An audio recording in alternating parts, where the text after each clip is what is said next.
नमस्कार साथियों, मैं रवि स्वागत करता हूँ अपने YouTube चैनल वर्ल्ड रिलेशन में। साथियों, उम्मीद करता हूँ आप लोग अच्छे होंगे साथियों, स्वस्थ होंगे, मस्त होंगे साथियों।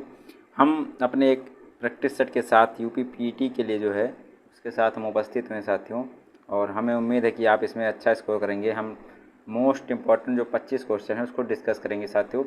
आपके कितने क्वेश्चन सही जाते हैं कमेंट बॉक्स में ज़रूर बताइएगा। तो हम शुरू करते हैं साथियों अपने पहले क्वेश्चन के साथ। पहला क्वेश्चन साथियों, अतरंगी खेड़ा पुरातात्विक स्थल डैश में स्थित है। तो आपको बताना कि कहाँ पे स्थित है। Option number 1 Himachal Pradesh, option number 2 Uttar Pradesh, option number 3 Maharashtra, option number 4 Uttarakhand. साथियों, इसमें ज़्यादा टाइम हम नहीं वेस्ट करेंगे क्योंकि इससे वीडियो लंबा हो जाएगा। आपको आता है तो तुरंत आ जाएगा, क्योंकि जीके साथियों मैथ तो है नहीं कि आपको लगाना है। जीके की वजह से आपको आना होगा तो तुरंत आ जाएगा, नहीं तो मैं क्वेश्चन का आंसर बता देता हूँ साथियों। ये जो है अतरंगी खेड़ा पुरातात्विक स्थल साथियों, ये है उत्तर प्रदेश में। उत्तर प्रदेश के साथियों एटा जिले में है ये। अब साथियों हम दूसरे क्वेश्चन पे आ जाते हैं। राज्याभिषेक समारोह का विवरण निम्नलिखित में से किसमें किया गया है। लिखा है साथियों कोपायपनिषद, ऑप्शन नंबर बी विष्णु पुराण, ऑप्शन नंबर 3 ऐत्रेय ब्राह्मण, ऑप्शन नंबर 4 है साथियों अथर्ववेद। तो इसमें आपको बताना है कमेंट बॉक्स में। 2 सेकंड का आपको मौका देता हूँ साथियों, उसमें आप कमेंट बॉक्स में ज़रूर बताइए आता है आंसर, नहीं तो मैं बताने की कोशिश करता हूँ साथियों। इसमें ऑप्शन नंबर सी हमारा राइट है। ऐत्रेय ब्राह्मण ग्रंथ में साथियों हमें जो है राज्याभिषेक समारोह का विवरण मिलता है। क्वेश्चन नंबर 3 साथियों, गौतम बुद्ध ने अपना पहला उपदेश कहाँ दिया था। ऑप्शन नंबर ए बोध गया में, ऑप्शन बी लुम्बिनी में, ऑप्शन सी सारनाथ में, ऑप्शन डी कुशीनगर में। तो आपको बताना है साथियों गौतम बुद्ध ने अपना पहला उपदेश कहाँ दिया था। तो इसका सही आंसर हो जाएगा साथियों सारनाथ में दिया था। इसका आंसर सही हो जाएगा सारनाथ में साथियों। गया में उनको ज्ञान प्राप्त हुआ था और कुशीनगर में उनका महापरिनिर्वाण हुआ था साथियों, महापरिनिर्वाण हुआ था, और लुम्बिनी में उनका जन्म हुआ था साथियों। ये जो एक्स्ट्रा जानकारी थे मैं आपको दिया हूँ। इसका सही आंसर होगा ऑप्शन नंबर सी सारनाथ में। अब हम आ जाते हैं साथियों अपने चौथे क्वेश्चन पे। चौथा नंबर क्वेश्चन है हमारा, लाहौर में बादशाही मस्जिद का निर्माण किसने करवाया था। ये इंपॉर्टेंट है साथियों, ये सब क्वेश्चन बनते हैं। लाहौर में बादशाही मस्जिद का निर्माण किसने करवाया था। ऑप्शन ए शाहजहां ने करवाया था, ऑप्शन बी औरंगजेब ने करवाया था, ऑप्शन सी अकबर ने करवाया था, एंड ऑप्शन डी हुमायूं ने करवाया था। साथियों इसमें 90% लोग शाहजहां ही टिक करेंगे, लेकिन इसका ऑप्शन शाहजहां नहीं सही है साथियों। इसका ऑप्शन सही है औरंगजेब ने करवाया था। बादशाही मस्जिद का निर्माण औरंगजेब ने करवाया था। Option number B is the right answer. Option number साथियों क्वेश्चन नंबर 5, डैश 1857 यानी 1857 के विद्रोह के दौरान मुगल सम्राट कौन था। उस समय मुगल सम्राट कौन था साथियों। Option A Akbar second, option B Bahadur Shah द्वितीय, and option C Bahadur Shah प्रथम, ऑप्शन डी शाह आलम द्वितीय। तो आपका राइट आंसर हो जाएगा साथियों इसमें बहादुर शाह द्वितीय। साथियों इसको बहादुर शाह जफ़र भी कहा जाता है, तो इससे भी आप याद रखिएगा, इसको बहादुर शाह जफ़र भी कहा जाता है। क्वेश्चन नंबर 6 साथियों है, भारतीय राष्ट्रीय कांग्रेस का चुना गया पहला मुस्लिम अध्यक्ष कौन था। ऑप्शन ए है साथियों मौलाना आज़ाद, ऑप्शन बी है मोहम्मद अली, ऑप्शन सी है बदरुद्दीन तैयबजी, ऑप्शन डी है शाह वली उल्लास। इसका आपका आंसर सही हो जाएगा साथियों option number C Badruddin Tyabji. साथियों ये कांग्रेस के तीसरे अध्यक्ष थे। हम आते हैं क्वेश्चन नंबर 7 साथियों। क्वेश्चन नंबर 7 कहता है हमारा, किस अधिनियम को मॉन्टेगू चेम्सफोर्ड सुधार नाम से भी जाना जाता है। एक बार क्वेश्चन फिर से रिपीट करूंगा साथियों, किस अधिनियम को मॉन्टेगू चेम्सफोर्ड सुधार के नाम से जाना जाता है। ऑप्शन ए भारतीय स्वतंत्रता अधिनियम 1947, ऑप्शन बी है भारत शासन अधिनियम 1919, ऑप्शन सी है पिट्स इंडिया एक्ट 1784, और ऑप्शन डी है चार्टर एक्ट 1813। साथियों आपको यहाँ से देखकर आपको पक्का पता चल गया होगा चैम्सफोर्ड वे, ये एक वायसराय था अंग्रेज। साथियों वायसराय कौन था ये आप समझ सकते हैं कि ये 1919 के आसपास ये वायसराय था। तो मोंटेगू में साथियों महासचिव थे, ये मतलब महासचिव थे भारत के, तो इन्हीं के साथ में इसको जोड़ दिया गया है। तो मोंटेगू चैम्सफोर्ड सुधार अधिनियम हो गया साथियों। ये साथियों भारत शासन अधिनियम 1919 में आया था। साथियों इसी अधिनियम के बाद महिलाओं को वोट देने का अधिकार दे दिया गया था। ये एक्सटर्नल जानकारी आपको मैं देना चाहूँगा कि महिलाओं को वोटिंग अधिकार पहले से नहीं था। महिलाओं को वोटिंग अधिकार यहाँ ऑप्शन नंबर बी भारत शासन अधिनियम यानी मोंटेगू चैम्सफोर्ड अधिनियम 1919 के आधार पर दिया गया था। अब क्वेश्चन नंबर हमारा 8 आ जाता है, इसको देखिएगा। कहा है निम्नलिखित ऐतिहासिक घटनाक्रमों को कालक्रम में व्यवस्थित कीजिए, मतलब कौन पहले घटना हुआ था उसको आप व्यवस्थित कीजिए। पहला है साथियों चंपारण सत्याग्रह, दूसरा है बंगाल विभाजन और तीसरा है जलियांवाला बाग हत्याकांड। तो आपको बताना है इसमें सबसे पहले कौन हुआ था। तो आपको पता है तो आप हमें कमेंट बॉक्स में ज़रूर बताइएगा। ऑप्शन नंबर ए है साथियों पहला दूसरा तीसरा, ऑप्शन नंबर बी है दूसरा तीसरा पहला, ऑप्शन नंबर सी है दूसरा पहला तीसरा, ऑप्शन नंबर डी है पहला तीसरा दूसरा। तो हम इसमें आप बताना चाहेंगे साथियों चंपारण सत्याग्रह कब हुआ था। ये 1917 में हुआ था गांधी जी के द्वारा बिहार में। बंगाल विभाजन कब हुआ था साथियों 1905 में हुआ था करजन के समय। इसी को स्वदेशी आंदोलन इसी के बाद स्टार्ट हुआ था, जो विदेशी वस्तुओं का बहिष्कार भी हुआ था इसी में। जलियांवाला बाग हत्याकांड नरसंहार कौन नहीं जानता साथियों, ये 1919 में हुआ था। जनरल डायर ने अंधाधुंध गोलियां चलाई थी। तो आप मिला लीजिए सबसे पहले कौन हुआ था साथियों, सबसे पहले बंगाल विभाजन हुआ था। कौन दूसरा, यानी ए वाला तो गलत हो गया और डी वाला गलत हो गया। उसके बाद साथियों 1919 लास्ट में आएगा। 1917 कौन है पहला, दूसरा पहला तीसरा, यानी ये वाला सही option. Option number C is the right answer. Option number C is the right answer.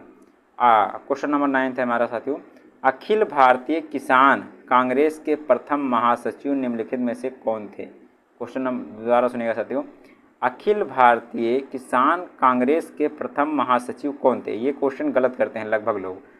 Option number 1 है सरदार वल्लभ भाई पटेल, ऑप्शन नंबर 2 है आचार्य नरेंद्र देव, ऑप्शन नंबर 3 है Swami Sahajanand Saraswati, option number D है NG रंगा। तो इसका सही आंसर होगा NG रंगा जी थे, जो पहले भारतीय किसान कांग्रेस के अध्यक्ष महासचिव थे। हम क्वेश्चन नंबर 10 पे आ जाते हैं साथियों। लिखा है किस स्वतंत्रता सेनानी ने महात्मा गांधी को पहली बार राष्ट्रपिता कहकर संबोधित किया था। Option A Jawaharlal Nehru, option B Subhash Chandra Bose, option C Sarojini Naidu and option number D Chandrashekhar Azad. तो इसका साथियों सबसे सही होगा सुभाष चंद्र बोस जी ने महात्मा गांधी जी को सर्वप्रथम राष्ट्रपिता कहकर संबोधित किया था, क्योंकि सुभाष चंद्र बोस जी एक गर्म दल के नेता थे और अहिंसा में विश्वास रखते थे। और गांधी जी ने भारत छोड़ो आंदोलन 1942 9 अगस्त 1942 को जो हुआ था 1942 में, उसमें गांधी जी ने एक नारा दिया था करो या मरो का। तो इससे साथियों सुभाष चंद्र बोस जी प्रभावित होकर महात्मा गांधी जी को राष्ट्रपिता की उपाधि दी थी। अब हम क्वेश्चन नंबर अपने अगले वाले क्वेश्चन नंबर पे आ जाएंगे साथियों।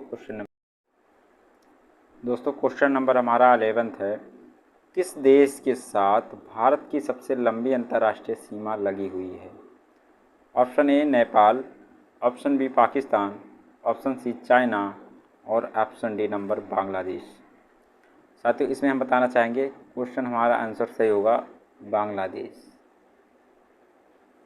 साथियों भारत का बॉर्डर बाउंड्री इसमें 4000 जो है 96.7 किलोमीटर का बाउंड्री साझा करता है। वहीं हमारा चीन के साथ साथियों दूसरे नंबर पे आता है 3488 किलोमीटर का बाउंड्री साझा करता है। एंड पाकिस्तान के साथ हमारा इससे थोड़ा सा कम 3323 किलोमीटर का बाउंड्री साझा करता है। एंड हमारा लास्ट है नेपाल 1643 किलोमीटर का बाउंड्री साझा करता है। जो सबसे कम अफ़गानिस्तान से साझा करता है 106 किलोमीटर का। साथियों हमारा क्वेश्चन नंबर है 12 नाथुला दर्रा डैश में स्थित है? Option A Pakistan, option B Nepal, option C Bhutan and option D Bharat. इसका सही आंसर होगा साथियों ऑप्शन डी भारत।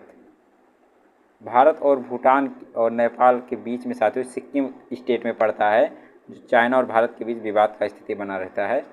ये डोकलाम और नाथुला दर्रा उसी के आसपास पड़ता है। क्वेश्चन नंबर हमारा 13 आ जाता है।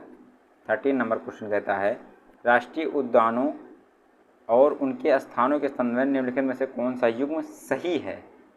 तो साथियों ऑप्शन नंबर ए है गिर। ये गिर जो है राष्ट्रीय उद्यान राजस्थान में है, ये ऐसा इसने कहा है, आपको बताना सही कौन सा है।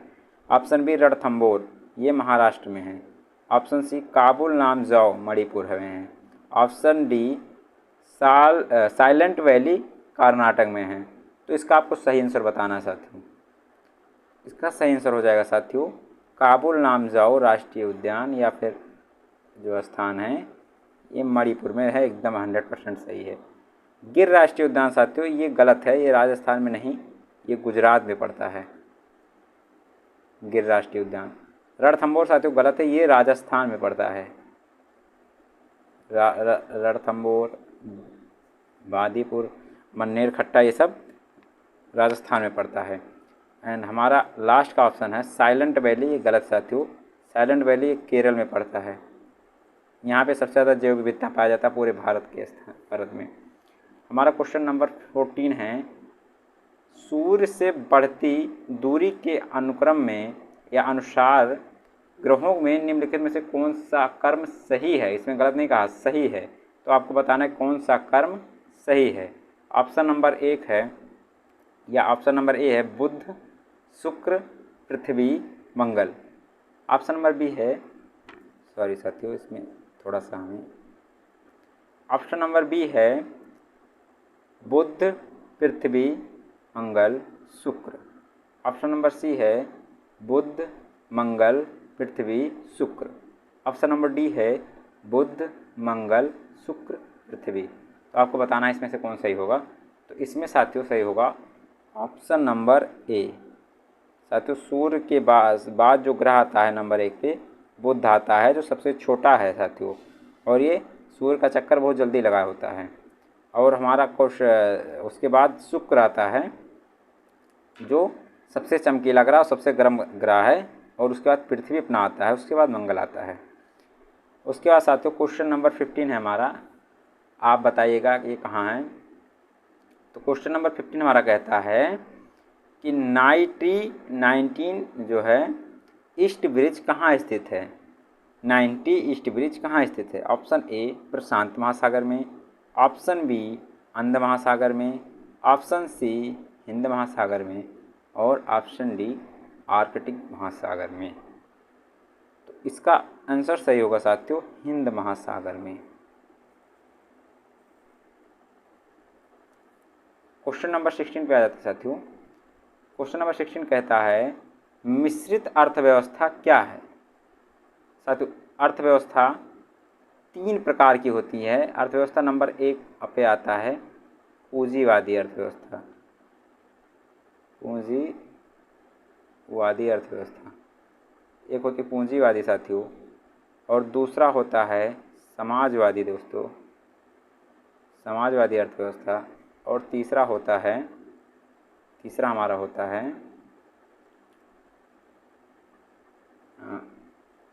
मिश्रित अर्थव्यवस्था, जो इसके बारे में पूछा है साथियों। पूंजीवादी अर्थव्यवस्था क्या होता है? इसमें साथियों पूंजीपतियों का सबसे ज़्यादा प्रभाव रहता है।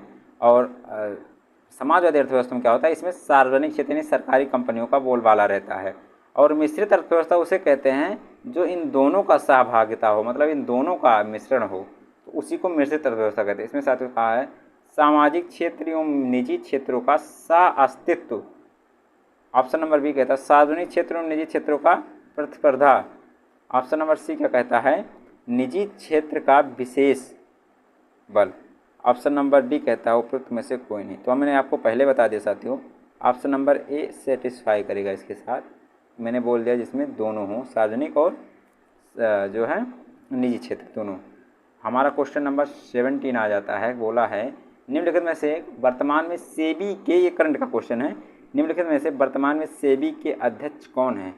ऑप्शन नंबर ए है GN Vajpayee, option number B M Damodaran, और ऑप्शन नंबर सी है Ajay Tyagi, and option number D है माधवी प्रियवुच।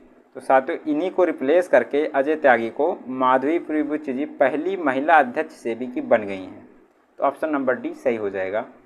एंड क्वेश्चन नंबर 18 आता है, उद्योग किस पंचवर्षीय योजना में विकसित हुआ है या हुआ था? तो साथियों मैं सबसे पहले पंचवर्षीय योजना के बारे में बता देता हूँ कि सबसे पहला पंचवर्षीय योजना साथियों 1951 से स्टार्ट होकर 1956 तक चला था। ठीक, 1956 के बाद साथियों उसके बाद 1961 तक चला था। साथियों पहली अर्थव्यवस्था में कृषि क्षेत्र पर ज़्यादा ध्यान दिया गया था, और दूसरी पंचवर्षीय योजना में साथियों उद्योग पे ज़्यादा ध्यान दिया गया था, और तीसरी पंचवर्षीय योजना में इन दोनों पे ध्यान दिया गया था। तो उद्योग किस पंचवर्षीय योजना में विकसित किया गया साथियों? तो इसका ऑप्शन नंबर ए सही हो जाएगा, द्वितीय अर्थव्यवस्था। और हमारा क्वेश्चन नंबर 19 आता है, हरित क्रांति का जनक किसे माना जाता है? हमारा पहला ऑप्शन है साथियों G Paul, option number B है doctor Mitchell, option number C है Raj Krishna, and option number D है नॉर्मन बोरलॉग। तो साथियों ऑप्शन नंबर डी हमारा is the right answer, Norman E Borlaug. इन्होंने साथियों 1966-67 में एक गेहूं की बौनी प्रजाति का विकसित किया था जो मेक्सिको में थे, और गेहूं के उत्पादन में लगातार वृद्धि होती गई साथियों, इसलिए इन्हें हरित क्रांति का जनक कहा जाता है। साथियों हमारा नेक्स्ट क्वेश्चन है 20, कौन सा बैंक पहले इंपीरियल बैंक ऑफ इंडिया के नाम से जाना जाता था?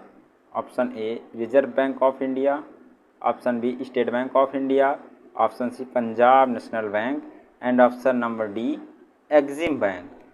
इसका आंसर सही होगा साथियों स्टेट बैंक ऑफ इंडिया, जिसकी स्थापना साथियों इंपीरियल बैंक के नाम से 1921 में किया गया था, और इसी को साथियों सरकारी यानी सार्वजनिक क्षेत्र में कन्वर्ट कर दिया गया 1955 ईस्वी में। तो साथियों आपसे पूछा जाएगा स्टेट बैंक की स्थापना कब हुई, तो 1955 बताया जाता है, जो कि इंपीरियल बैंक को ही कन्वर्ट करके सरकारी क्षेत्र में बदल दिया गया था। एंड हमारा क्वेश्चन नंबर अगला आ जाता है नेक्स्ट 21, संविधान सभा के पहले अस्थायी अध्यक्ष कौन थे? Option A BR Ambedkar, option B Jawaharlal Nehru, option C Rajendra Prasad, and option number D Sachchidanand Sinha. साथियों 9 दिसंबर कब 1946 में पहली बार संविधान सभा का बैठक हुआ था, उसमें सबसे बुजुर्ग जो थे डॉक्टर सच्चिदानंद सिन्हा जी, इन्हीं को अस्थायी अध्यक्ष बना दिया गया था। मुस्लिम लीग ने इसका बहिष्कार किया था। एंड हमारा अस्थायी अध्यक्ष डॉक्टर राजेंद्र प्रसाद जी को चुन लिया गया था जो दूसरी बैठक में। एंड हमारा अगला क्वेश्चन साथियों 22 नंबर का, भारतीय संविधान ने निम्न में से किस भाग में मौलिक अधिकारों का वर्णन है? यानी भारतीय संविधान में किस भाग में मौलिक अधिकारों का वर्णन किया गया है? ऑप्शन नंबर ए भाग 1, ऑप्शन नंबर बी भाग 2, ऑप्शन नंबर सी भाग 3, एंड ऑप्शन नंबर डी भाग 4। तो आपको मैं बताना चाहूँगा भाग 1 में साथियों क्या कहा गया है, संघ के बारे में बताया गया है, भारत के राज्य और संघ और राज्य में लिख देता हूँ। एंड साथियों ऑप्शन नंबर 3 के बारे में मौलिक अधिकारों को बताया गया, एकदम सही है साथियों, मौलिक अधिकारों को बताया गया है। एंड ऑप्शन नंबर 2 साथियों हमारे इसमें नागरिकता को बताया गया है, नागरिकता को बताया गया है। ऑप्शन नंबर 4 है साथियों, ऑप्शन नंबर 4 में जो है इसमें बताया गया है कि मौलिक कर्तव्य जो होते हैं साथियों, DPSP साथियों, इसमें राज्य के नीति निर्देशक तत्व को बताया गया है। तो हमारा ऑप्शन कौन सही होगा साथियों? ऑप्शन नंबर बी भाग 3 में बताया गया है। हमारा साथियों क्वेश्चन नंबर आ जाता है 23, भारत के संविधान में निम्नलिखित में से कौन सा अनुच्छेद सामान्य नागरिक संहिता से संबंधित है? Option A 46, option B 43, option C article 45 and option number D article 44। एक बार मैं फिर से रिपीट करूँगा, आर्टिकल यानी अनुच्छेद 46, ऑप्शन बी अनुच्छेद 43, ऑप्शन सी अनुच्छेद 45, ऑप्शन डी अनुच्छेद 44। इसका सही आंसर होगा अनुच्छेद 44, जो इस समय गोवा में लागू है साथियों, जो इस समय गोवा में लागू है। और इसमें उत्तराखंड में लागू होने की बात की गई साथियों, उसके लिए रंजना देसाई आयोग का गठन किया गया है। हमारा क्वेश्चन नंबर अगला आ जाता है 24 नंबर, भारत के वित्त आयोग की नियुक्ति कौन करता है? भारत के वित्त आयोग की नियुक्ति कौन करता है? ये रामबाड़ क्वेश्चन है साथियों। ऐसे क्वेश्चन एक दो फंस जाते हैं जो सबको आता है, और आप भी गलत ना करिएगा, ये नहीं तो ये -1/4 अपने जेब से भरेंगे। ऑप्शन नंबर ए गवर्नर भारतीय reserve bank, option number B Bharat के नियंत्रक एवं महालेखा परीक्षक, ऑप्शन नंबर सी भारत के राष्ट्रपति, एंड ऑप्शन नंबर डी केंद्रीय वित्त मंत्रालय। तो ये एक बच्चा भी मार देगा, ऑप्शन नंबर सी भारत के राष्ट्रपति जी वित्त आयोग का गठन करते हैं। एंड हमारा लास्ट क्वेश्चन है साथियों, 73वें संविधान संशोधन अधिनियम द्वारा भारतीय संविधान के कौन सा भाग जोड़ा गया था? ऑप्शन नंबर 1 भाग 9, ऑप्शन नंबर बी भाग 9B, ऑप्शन नंबर सी भाग 9A, and option number D भाग 10। तो इसका सही साथियों होगा भाग 9, जो साथियों पंचायती राज से संबंधित है, जो पंचायत से संबंधित है, जो पंचायत से संबंधित है साथियों। ऑप्शन नंबर 9B ये अलग होगा साथियों, और एंड 9A जोड़ा गया था, ये नगर निकाय से संबंधित था। तो साथियों 25 क्वेश्चन आपको कैसे लगे बताइएगा। अगर जो अच्छा लगा हो तो शेयर करना बिल्कुल मत भूलिए साथियों। अगर जो आपका फीडबैक अच्छा रहा तो हम क्वेश्चन को और बढ़ाते जाएंगे, कभी कभी मैं 50 भी लेकर आऊँगा, लेकिन उसके लिए आपका फीडबैक मुझे ज़रूरी है साथियों बताना। अगर जो आपको वीडियो को अच्छा लगा हो तो चैनल को सब्सक्राइब करना बिल्कुल ना भूलें साथियों। जय हिंद साथियों।